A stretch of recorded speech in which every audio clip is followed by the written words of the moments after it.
Hello, loves. How is everybody? Welcome or welcome back. So I just wanted to share something. I've dipped into a book, True Power of Water. I've had this book many years, but it's one of those ones where it's on the shelf and it gets dipped in and out when necessary. So it felt cool to pick it up, and something in here which I wanted to share. And it's really brought me back as well to, in reflection, to why I share in the first place and why I started to talk about mental health as well many years ago on social media. So there's a picture of, basically, if anyone has not come across this book, this guy, Masaru Emoto, him and his colleagues started to photograph crystals of water, right? And then this work has been carried on by many others since. Veda Austin. It's absolutely fascinating. But in its basic form, they were photographed in the crystals in water. And they photographed one which had been programmed with the energy, the frequency through the word transmission of anxiety, right? And it said that unexpectedly the crystal had a good shape. But the bit that interested me and what I wanted to share, it said that perhaps the water responded to the original meaning of anxiety. Now, the original meaning in Japanese of anxiety was paying attention to. Where is it? It was Kokoro Kubari. In Japanese, it means paying attention to. And this is why I love etymology as well. Like, the root of words can tell us a lot about, it's like something telling us about the treatment or cure within the word itself or the definition.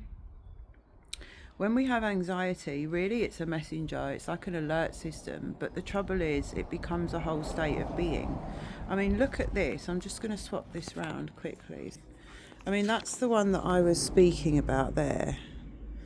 And it said, unexpectedly, the crystal had a good shape. Now have a look at the one of worry. Look at that. The water crystal, after being shown worrying, similar one to stress, the impression of withdrawing into its shell. Like, look at the difference between that. And I guess that's why they were surprised, because anxiety, it's actually a good formation, right? But responding to the original meaning of the word, the original frequency in itself is far from negative. It's actually a messenger. It's like an alert system. Pay attention to this, right? Because anxiety or worrying is caused by something that's looping in the mind. When we fixate on a thought that is perceived as negative or something that doesn't feel good, it turns into a state of anxiety. But the original alert is simply to, like, get our attention. Pay attention to this, because something inside is imbalanced. And a lot of us, if we've got other worries, or if we've been worrying about something else, or if we have a tendency towards worry, we then fixate on something when in itself it's not actually a huge problem. So if there's any sensations which you are equating to anxiety in the body, try to stick simply with the sensation in the body in that moment. Beyond a story, beyond a meaning. Where is it in my body?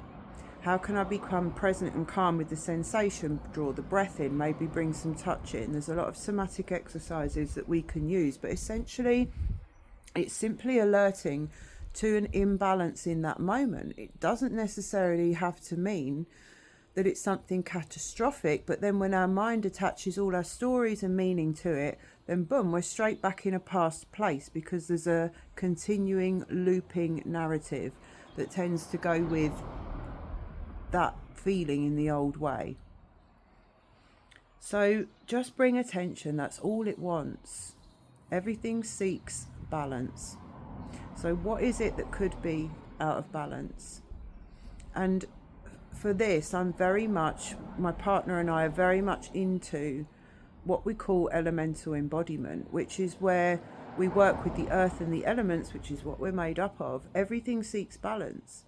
So when we can work with the energy and the essence and the medicine of the elements within us and see where we may be out of balance in any one area, then there are very simple practices and things that we can do on a daily basis to bring that back in without attaching all the past stories and trauma and drama to it, which all of us humans love to do, let's face it.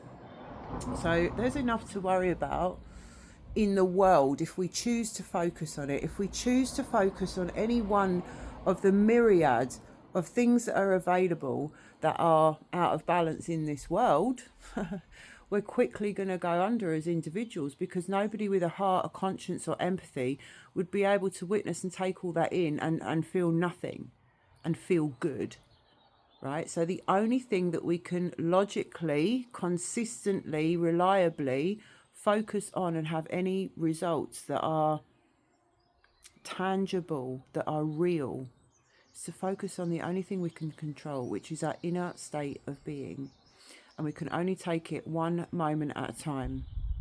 When we can release the stories and the meaning from the sensations of anxiety in the body, then we can very quickly allow the energy to move through, which is essentially all it wants to do. Movement seeks a state of continual balance. So yeah, it's just your beautiful body alerting you, trying to bring your attention to something within that seeks a more harmonious balance, which will ultimately just bring you more harmony and happiness. So I'm sending you so much love today, wherever you are in the world.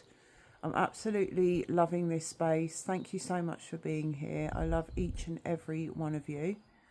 And yeah, it did make me reflect a lot.